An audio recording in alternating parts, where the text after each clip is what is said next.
I ran into this last week. Here's what fixed it for me. If you find yourself logged out of your Instagram account due to hacking, follow these steps to regain access. Step 1. Open the Instagram app.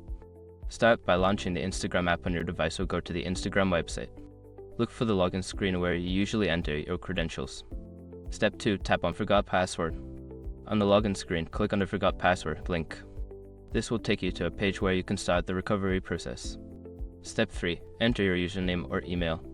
Input your Instagram username or the email address linked to your account. This is crucial for Instagram to identify your profile. Step 4. Check your email or SMS. After submitting your information, check your email or SMS for password reset link from Instagram. Click on the link to reset your password. Step 5. Change your password.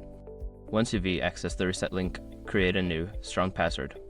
Make sure it is unique and not similar to your previous passwords to enhance security. If you don't receive the reset email, check your spam folder or try the recovery process using your phone number instead. Good luck, and I hope you get your account back soon.